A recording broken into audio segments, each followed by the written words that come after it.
It's now been over 4 weeks since 4-year-old Jack and his 6-year-old sister Lilly Sullivan were reported missing from their rural Nova Scotia home. As we detailed in previous nighttime episodes, the children's mother and stepfather told police they awoke around 10 a.m. on Friday, May 2nd to find Jack and Lilly gone, with no sign of where they may have gone and no sign of how they left. Since then, the case has twisted and turned its way into nearly every direction and has become a topic of concern and conversation all over the world.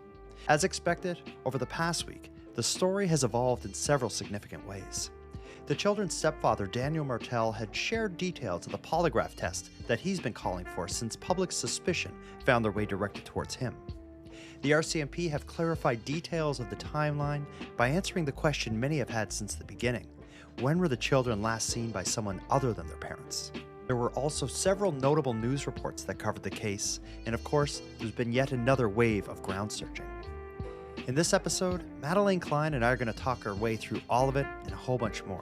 So let's get into it. Tonight, on this episode of Nighttime, we're going to discuss the developments that happened during the 4th week of the search for Jack and Lilly Sullivan. You are listening to the Nighttime Podcast. Melissa Scott's trail cameras might contain clues about the disappearance of Lilly and Jack Sullivan. RCMP asked her for days of footage as the investigation into the missing children approaches the 3-week mark. She says RCMP major crimes officers came to her home this week, asking for everything on her 7 cameras, starting April 27th, 5 days before the kids were reported missing. Ms. Madelayne Klein. Hello. Cheers. Cheers. I'm using my favorite coffee mug. What is it? It's got a crocodile on it and it says, "Oh snap." Okay, well, and that makes you happy? I guess. Let's get into it. We're here to discuss the 4th week of the search for Jack and Lilly Sullivan. This story has continued to twist and turn in every direction. The amount of online discourse, clickbait, nonsense has only ramped up. But we are continuing to receive updates from the RCMP and people close to this case. If you read online, one criticism you'll always see is that people are complaining about the speed of this investigation. I think after the first few days passed, when the children weren't found, I think it's changed gears to the type of investigation that doesn't happen overnight.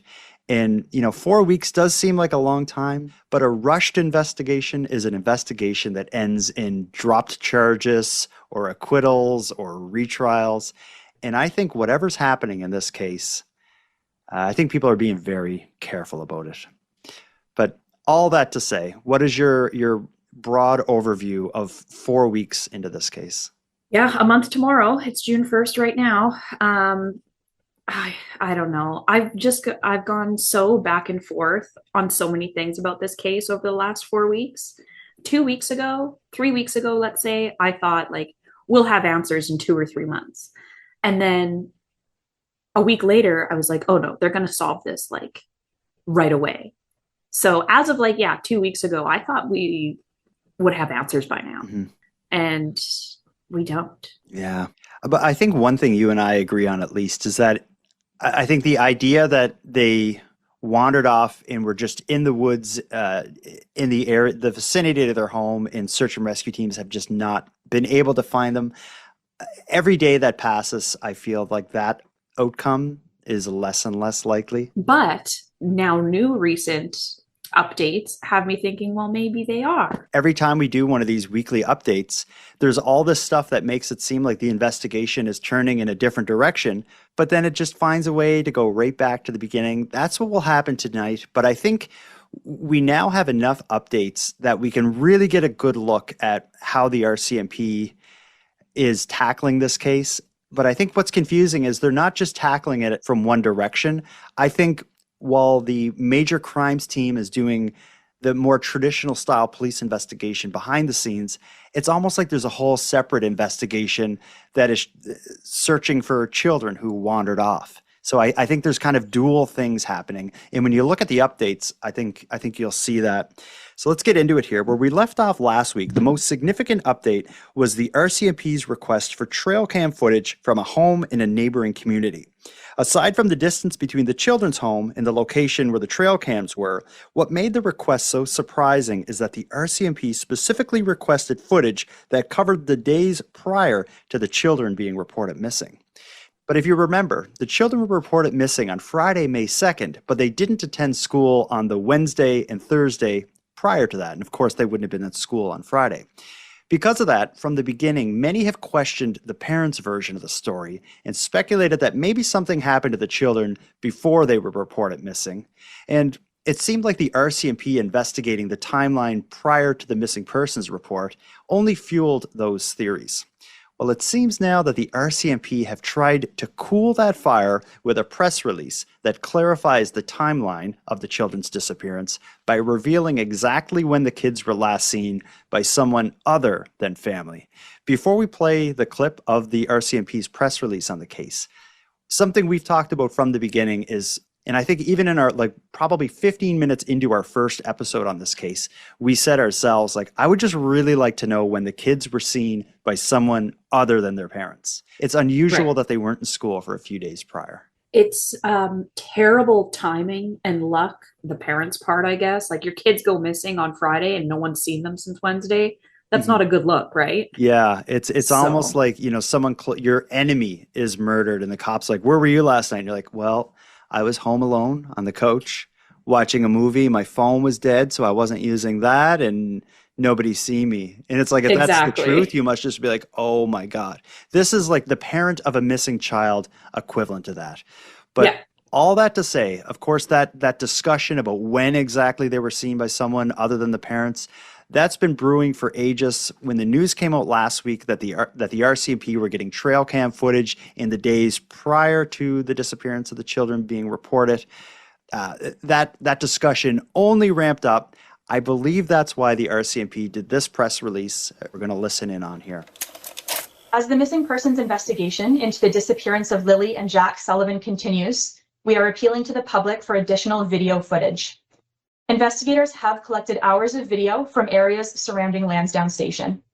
Based on details gathered so far, we have confirmed that Lilly and Jack were observed in public with family members on the afternoon of May 1st. Investigators are now asking anyone who has dash cam footage or video along Garlick Road between noon on April 28th and noon on May 2nd to contact Northeast Nova RCMP Major Crime Unit. Investigators remain committed to exploring all possibilities surrounding the children's disappearance. To date, more than 355 tips have been received, and we are following up on the information provided. RCMP officers have also formally interviewed over 50 people, with more interviews planned in the coming days.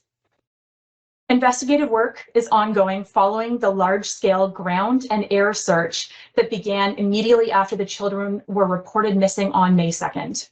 Hundreds of searchers, multiple dogs, a variety of drones, an underwater recovery team, and several aircraft scoured a heavily wooded 5.5 square kilometer area before search efforts were scaled back on May 7th. Any future searches will be determined based on the course of the investigation. RCMP officers from various teams are fully engaged in finding out what happened to Jack and Lilly. We're using all tools and resources to determine the circumstances of their disappearance. Anyone with information on the whereabouts of Jack and Lilly or who has video footage to share with police is asked to call the Northeast Nova Major Crimes Unit. To remain anonymous, you can also contact Nova Scotia Crime Stoppers. So first off, I believe that press release or that press conference or that press statement was specifically to get in front of the discussion about why are they asking for video prior to the kids disappearing? Because they don't give a lot of information. They just, concerning the timeline, they just say the children were observed Thursday, May 1st, the day before they were reported missing, but in the public, but when they were in the company of their family. So they don't say specifically who they were with or where they were, but my understanding is that it's actually like video surveillance that they received. So there's no question that the afternoon, the day before they went missing, Thursday, May 1st, the children were alive and well with family. Well, and they wouldn't release that information without making damn sure. Yeah. Like I've seen a lot of comments like, well, who said they saw them, or what kind of confirmation do they have? It's like the RCMP is not going to announce that there's a confirmed sighting of them on the 1st without concrete evidence. Exactly. Yeah, they're not just taking someone's word for it. Exactly. Yeah, no, the kids were alive and well Thursday. So that silences at least some of the conversation about this idea that something happened to them, like Tuesday night or something, and the parents spent these days trying to cover up this horrible crime or accident or something. Whatever happened between Thursday afternoon and the morning that they were reported missing. So I think that is now set in stone. And I believe, like I said, I think the RCMP only shared that information to silence the discussion about something happened well prior to it. It's the only reason they would release that information, because it doesn't give really any value to the public to know that, other than to stop it with the accusations that something happened days prior. But right. But there are some other interesting points in that press release. They again requested video footage, this time in the form of dash cam footage in the days prior to the disappearance. So again, it mystifies me, because if the kids were alive and well on Thursday afternoon of May 1st, the day before they were reported missing, then what value does footage of the days prior give the police, unless they're working on the theory that someone was in that area and did harm to the kids? Right. Yeah, maybe they're not looking for like the kids anymore. They're looking for people who shouldn't have been in the area or frequented the area the days prior. But and that's where I get to this idea that it seems to be parallel investigations going on. One investigation that the public is getting hints of through the various statements the RCMP give is that there is some importance or significance to the vehicles that were in the area 3 or 4 days before these kids went missing. We can come up with a million reasons that could be, but that's something that is objectively important to the RCMP. They went to that neighboring community that we heard about last week and got trail cam footage covering days prior. They've now issued a press release specifically asking for people who would have been driving past there with dash cams to give that. So that is something they really want.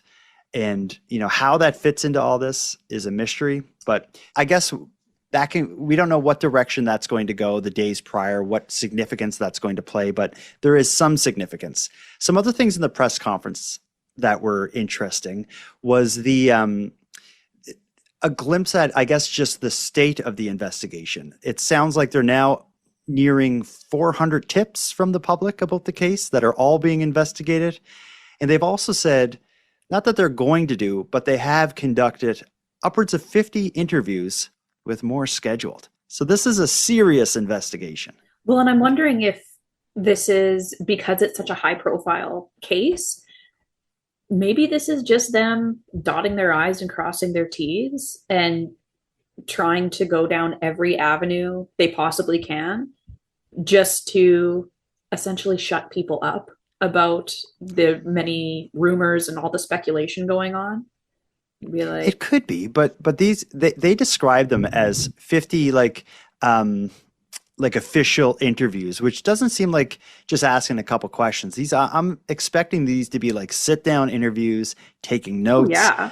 I feel like a 4 and a 6-year-old kid, how is there even 50 people that they're connected with? Like how big is their family? It's not like they're from this community where like all the neighbors are on top of each other and close. At school, of course, they'd have like teacher, a social worker, some kind of guidance counselor-y sort of thing, whatever the elementary school equivalent of that would be.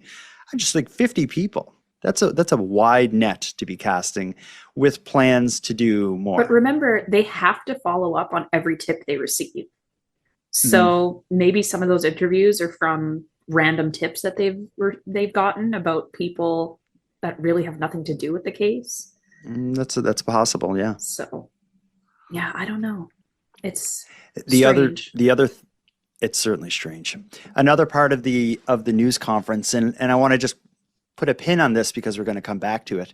In describing the ground search, the RCMP spoke in depth, as we heard in that clip, about the helicopters, the ground team, the drones, the dogs, this wide area that they searched. It was 5.5 square kilometers around the house that they searched. They said as well, and they ended it by saying, any future ground searches will be done based on the results of our investigation, which kind of makes it sound like if we're going out searching anymore, it's because we have a good reason to search. We're not just walking through the woods looking anymore. Right. They'll have a specific area. A specific and a specific reason that brings them out there. So with all that said, let's take our first break. When we get back, we have a few more updates to talk about, as well as there's been a couple really interesting news reports on the case that we want to break down. So let's go to break. When we come back, we'll get into that.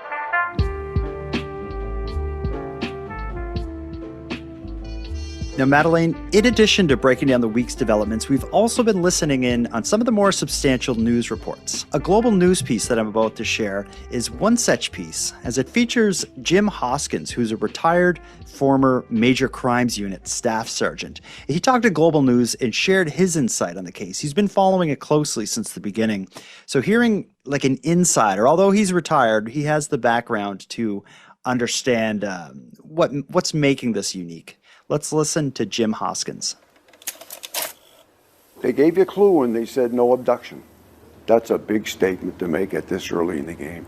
It's been 24 days since Lilly and Jack Sullivan were reported missing from their home in Lansdowne Station. Family members have speculated the children were taken, but police have remained adamant they do not believe the siblings were abducted. According to Nova Scotia's recently updated policing standards, abduction is defined as when a person under 18 years of age or a vulnerable person is taken without the permission of their legal guardian. Jim Hoskins is a retired HRP officer and former Major Crimes Staff Sergeant. Despite not working the Sullivan case himself or being privy to any information regarding RCMP's ongoing investigation, he can see only two remaining possibilities. What I see from the outside, there's only two options here.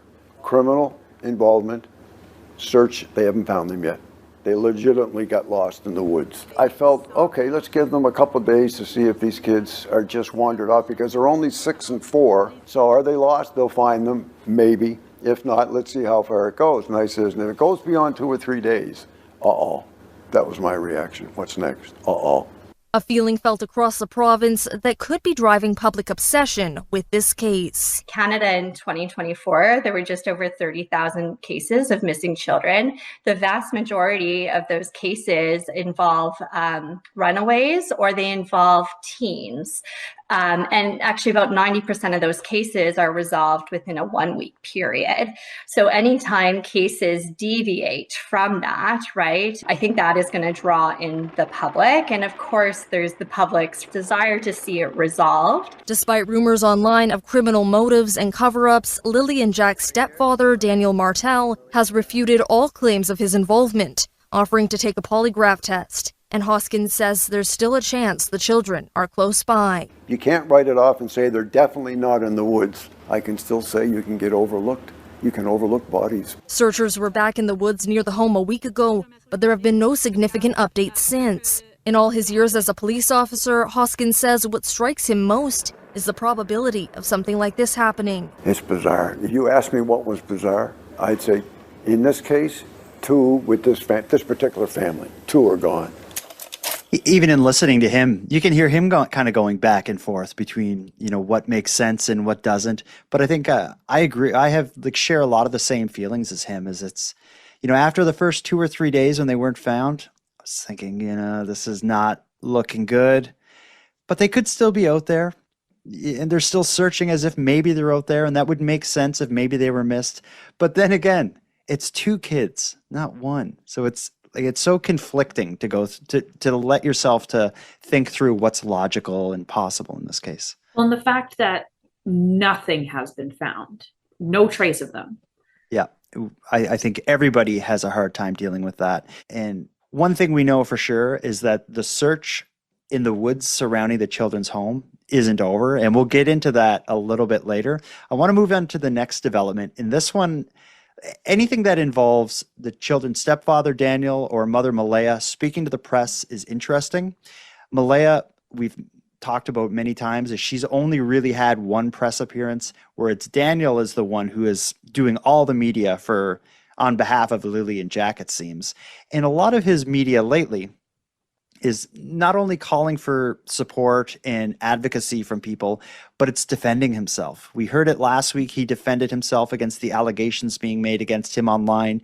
I think what he said was something to the effect of nothing is going to change these people's minds. I just hope, it's what I'm going to have to live with. And I just hope that we find Lilly and Jack. One thing he's been asking for since the beginning of this is things like, I want a drug test. I want the police to take my phone and search it and do forensic kind of testing on my phone. I also want a lie detector test or a polygraph test. Well, an update we have this week during the 4th week of the search for Jack and Lilly is that it seems that Daniel Martell did meet with the RCMP for a polygraph test. And although he's not sharing the full results of it, he did speak to Global News about his polygraph test, and he gave some hints as to what the result of it was. Let's listen in on Daniel's discussion about that. And this is an interesting one.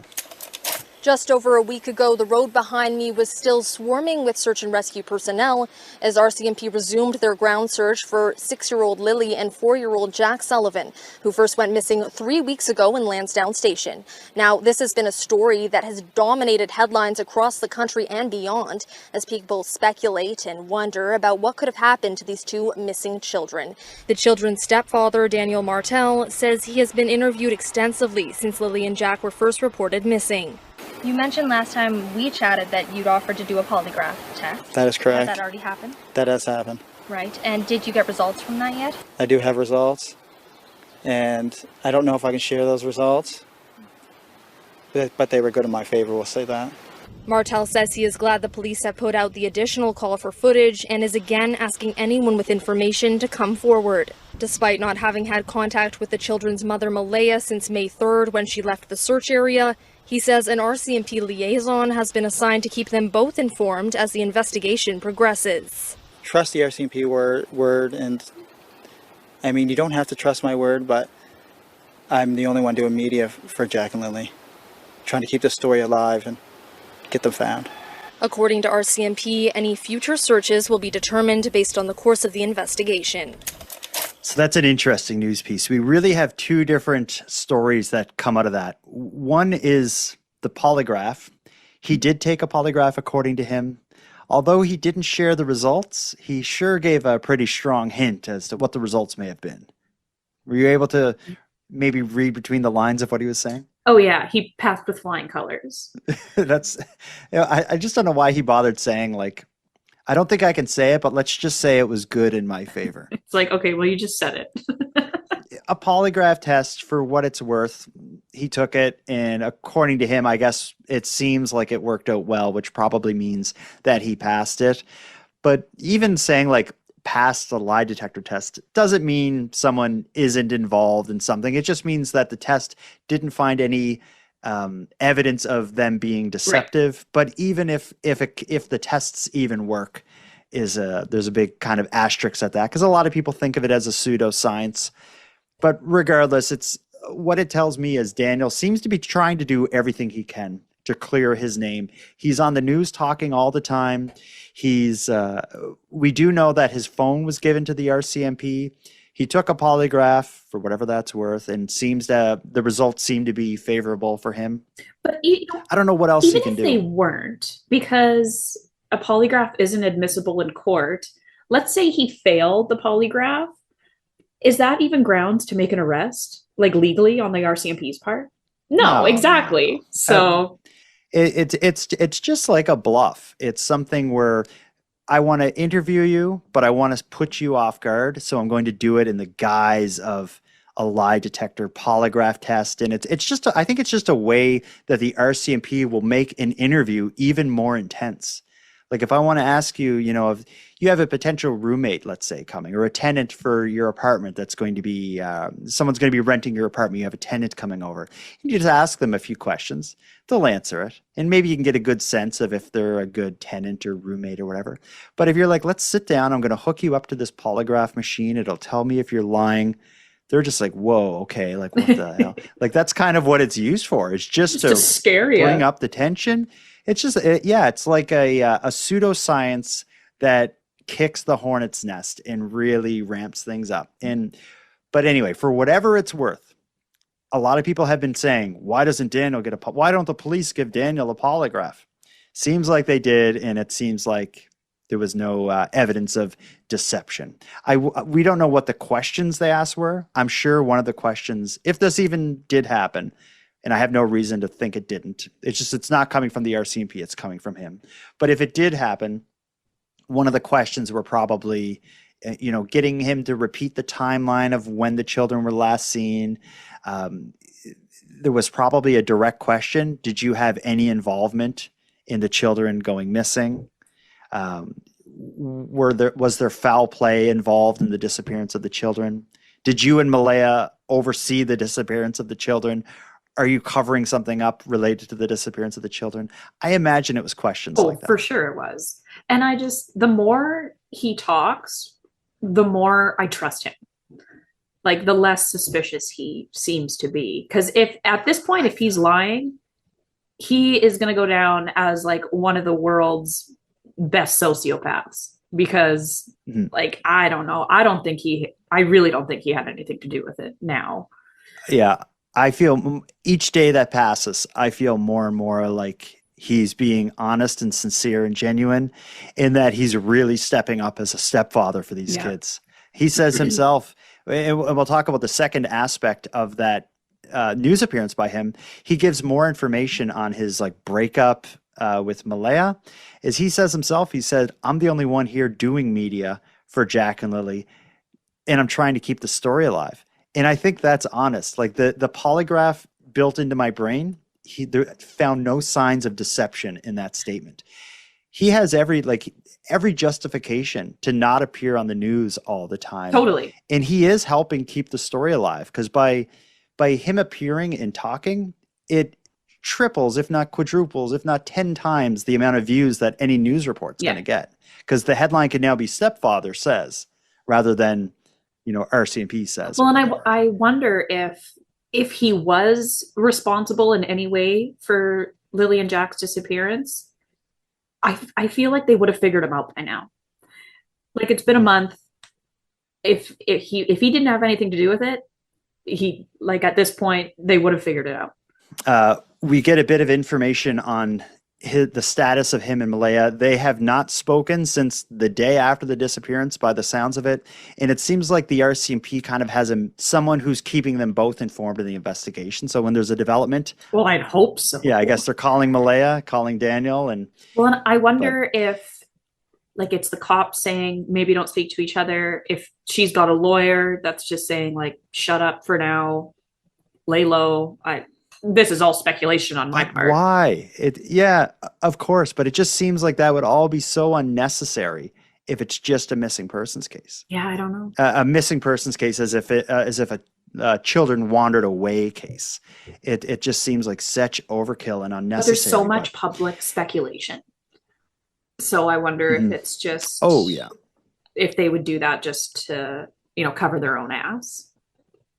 I don't know. Yeah, and protect their privacy and whatever. Like they like it or not, they've become what I refer to as a tragic celebrity. Someone who is now a celebrity and in the public eye due to their connection with a tragic case. Daniel and Malaya will forever be known by this publicly. You will search their name on Google in 30 years, and all these articles about this case will come up. Well, it's kind of like John Benet Ramsey's parents. Yep. 30 some years down the road, and there are people that still think they had something to do with their daughter's murder. So yeah. Well, let's take our final break. When we get back, we'll have our last update of the week, and this update in a way will bring us back to the beginning, but also in a way just make everything we've set up to now almost redundant, or irrelevant? Let's have a break and we'll get back with that.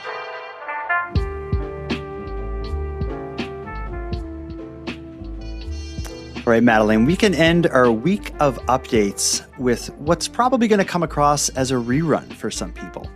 The RCMP again shared a press release informing the public that over this weekend that we're recording this in the middle of now, they will again be hosting a ground search in the area surrounding the children's home, the same spot that was searched many, many times.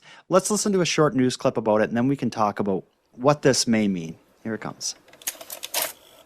It's been 4 weeks since Lilly and Jack Sullivan were reported missing, and RCMP say ground crews are returning to Pictou County to continue the search. The RCMP says searchers from ground search and rescue teams will focus on specific areas around Gairloch Road and the pipeline trail that's close by, where a boot print was previously located. Police are asking the public to avoid the search to allow the trained searchers to do their work, adding any future searches will be determined as the investigation goes on. So not a lot of info there, other than it seems like they're continuing to focus on what's referred to as the pipeline trail, which is a kind of a gravelly road type area, which is where the what was thought to possibly be a boot print was found early on in the search. They're continuing to search this area. Reading between the lines, this area is very important to them because this trail also leads towards the area where the trail cam footage was requested by that homeowner that we heard about last week. So it's my thought that whatever theories the police are working on involves the street or this trail or whatever you want to call it. Could it be that they're looking at the possibility that the children just walked up this trail and wandered off somewhere? Or are the police pursuing an idea that people traveled on this road maybe prior to the disappearance of the children? Because again, they're looking for footage of the area. So I don't know where to take this other than, again, there's another ground search happening over this weekend that we're recording this in the middle of. At this point, we don't have any results of that search, but I'm not expecting a breakthrough because anything they're searching now should have been searched several times. But like they said, the areas that they're searching, they have reason to. Yeah. Or So researching, why? I should say. Yeah, like what new development has led them to come back there? Could it have been a tip?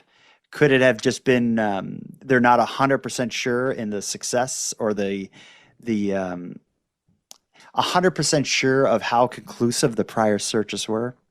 Yeah, Whatever it is, it's interesting. They could have also, found some sort of large piece of evidence that they're just not sharing with the public right now. Of course, yeah. So That's always a possibility. yeah, they got to keep things under wrap until they're like sure. Yeah. So But I do believe they're getting close.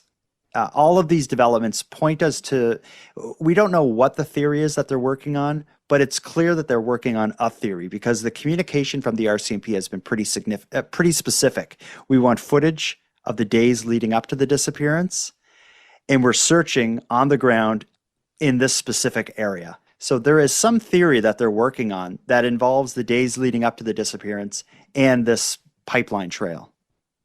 What I think that's what we know for sure. I don't know. I really hope. What do you think? Do you think maybe perhaps they could still be alive with someone? It is possible. Like if this was an abduction, they haven't found human remains. They haven't found anything that would imply that harm came to the children, with the exception of the fact that the children have disappeared. But could you imagine the twist in this if the children were abducted and were successfully found and freed? This case has already defied all odds. So maybe.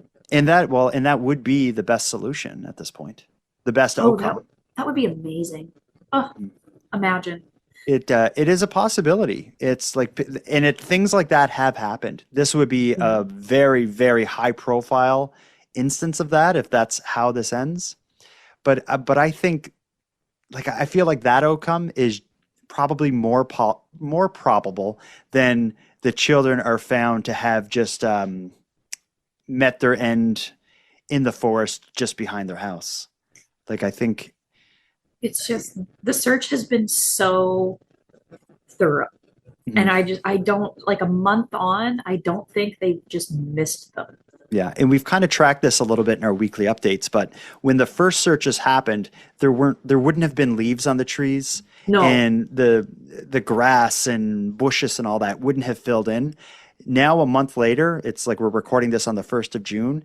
It's a completely different scene in that forest now than it would have been during the first search. So I think anything that was missed during the first search, highly unlikely it's going to be found anytime until, after fall when all the leaves are off the trees. Right. But I think with all of this said, it's just been another busy week in this case. Every day it seems like there's something new. We've had, over this week, I think there were 3 press releases from the police. The first one we heard about narrowing down the timeline. There was a press release they said they sent explaining that they're going to do a search this weekend. They sent a separate press release Saturday morning just saying that the search was going to continue into Sunday. We had Daniel discussing his polygraph with the media, which was a big development. And now we have the third search, and who knows what that'll bring. But all of that to say, things are happening in this case, and the public is not going to let it go silent. How close do you think we are? Another week or two? I feel like we're within a month of a significant development. I think more likely about 2 weeks, though. That's what I'm thinking at this point. Either a discovery or an arrest, I think is within a month away. I totally agree with you. And I think given the amount of interviews that have happened, there is a huge team of investigators working on this case. You don't see it publicly because you hear of the ground search and you see the media person giving their, talking to the cameras. But there is a whole room of police officers who are going through people's stories, seeing what fits and what doesn't. And I think they're narrowing it down pretty quick. I think they already have like an idea. I think everything behind the scenes, they know what's going on. They just have to make damn sure before they do anything. Yeah. So yeah, I think in like 2 weeks, you're right. And if that is true, like if they know what happened and they're just trying to prove some detail to be fact or a lie or whatever, it seems like footage in the days prior to the disappearance is what's going to break the case, because they've asked for that multiple times from the public. And hopefully they get it. I don't know. They're not going to announce when they've received footage or not. And also we have to remember that footage also takes time to go through. Mm-hmm. Like I'm sure they could speed it up a little, but someone has to watch all of that footage.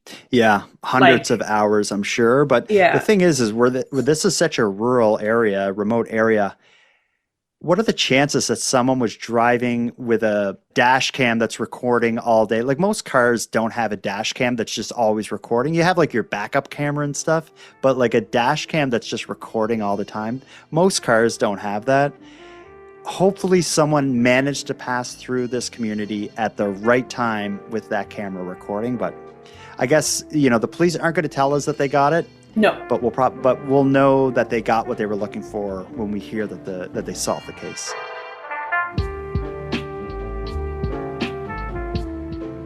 I want to thank you for joining us for this episode of Nighttime. Before I end here, I want to send positive vibes to everyone affected by this case. And I also want to send a sincere thank you to everyone searching for Jack and Lilly. This is truly a nightmare scenario, and I think everyone out there feels the same way I do. When kids go missing, everything else takes second priority. Now, with that said, I'm going to start wrapping up this episode, but before I do, I want to end with some thanks. First, a big thanks to Madelayne Klein for joining us for this episode. A shout out to Monty Datta, who contributes the music for this show, and Linz from the Dystopian Simulation podcast, who provides our intro and outro voiceovers. And then lastly, but most importantly, a massive thank you goes out to each and every one of you listening to Nighttime, as without your interest and your support, this show would be as pointless as it would be impossible. On the topic of support, let me thank the newest subscribers to the premium feed. Jennifer, Nicole, and Jamie, we appreciate you. And for anyone else who'd like to support the show, you can do it in a variety of ways. First of all, a premium feed subscription costs just a couple bucks a month, and that money will fund the creation of new episodes. But the premium feed will also give you those new episodes 2 days early, give them to you ad-free, and give you access to a back catalog of episodes. That sounds like something you're interested in? You can go premium at nighttimepodcast.com/subscribe. And even if you don't want to go premium, you can still support the show by sharing this episode on social media and letting all your like-minded friends know why they should listen. Your support is very much appreciated. Now, until next time, take care of each other, hug your loved ones tight, and let me know if you see anything weird.